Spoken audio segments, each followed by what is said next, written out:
Hello everyone, and welcome to another episode of my series titled The Surfing Life. This is Gordinier. I'm glad to have you back. During some of my earlier episodes, I promised that among other things, I would talk about surfers' relationship with the ocean. For many years, surfers didn't think much about the health of the sea. Just like for many years, very few people thought about the effects of air pollution on public health, or the carbon footprint and global warming. And still today, for many people as they commute to work or go through their daily routines, it's hard to remind ourselves that large global dynamics are changing, and in most cases, not for the best. A surfer's relationship with the sea is not typical, however. After all, in order to surf, one must become immersed in Mother Ocean, literally spending hours at a time bobbing and moving in its energy. Surfers are also acutely aware of its many moods, hour to hour, moment to moment.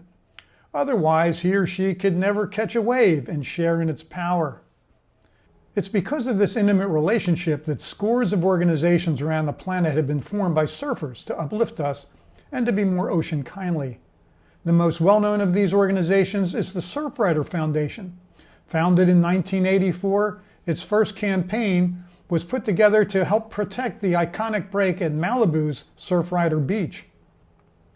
These many decades later, Surfrider's 60,000 members remain committed to the ocean's welfare.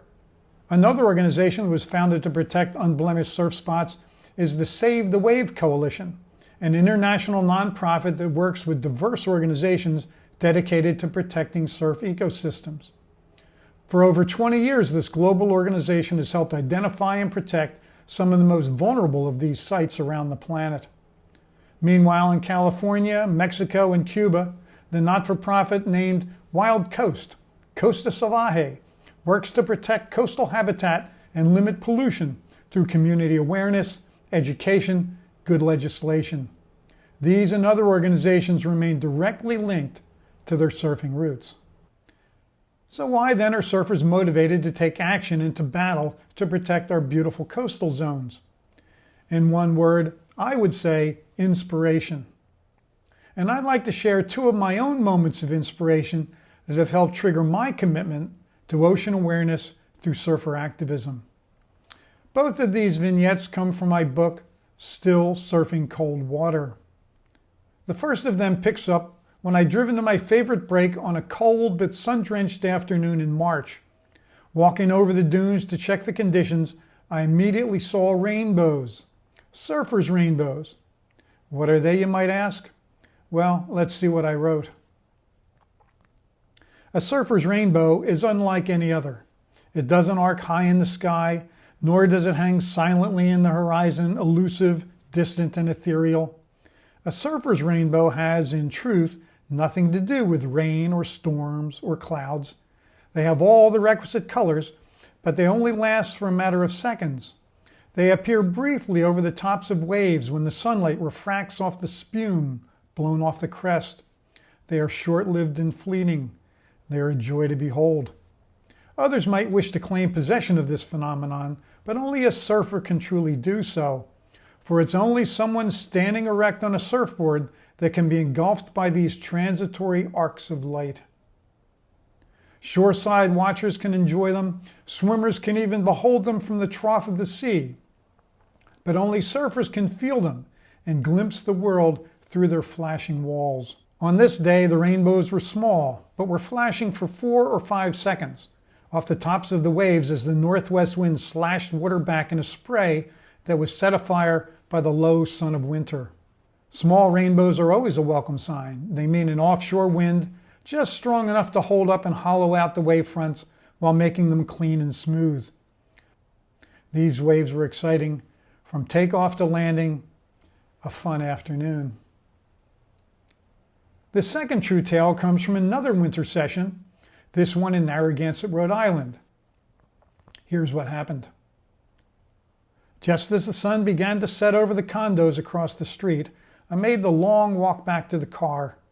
It was only when I reached the lot and turned back toward the water that I saw how the colors had changed the evening.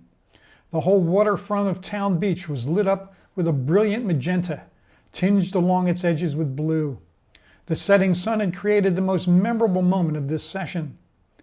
And even with the cold and the wind, 33 degrees and 13 knots, it was worth a lingering pause to take in the scene.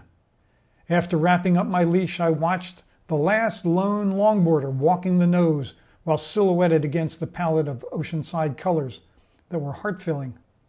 The soul, of course, doesn't need the grandeur of the Pacific Northwest or the brilliance of the tropics.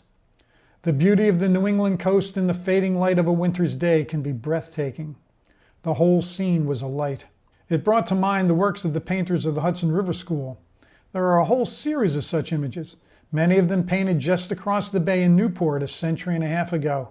Their atmosphere and the brilliance of the setting sun rendered in oil on canvas is otherworldly. You can stare endlessly at the waves and the clouds rendered by those long departed hands and can be transfixed by the colors. The brilliance of the sun on the clouds and on the sea has captured the imagination of viewers for all these years. And here, at this moment, the works of those masters stretched out before me. Such a moment, such a gift. The sand, sea, and sky, a fire at my feet. So those two stories come from my book, Still Surfing Cold Water. You can order it online through Rhode-IslandSurfCo.com. You can also get it on Amazon as an ebook or as a paperback. In any case, thank you for viewing this. I hope you enjoyed it. I always enjoy talking about the passion of surfing. And until you join me again, keep on paddling out.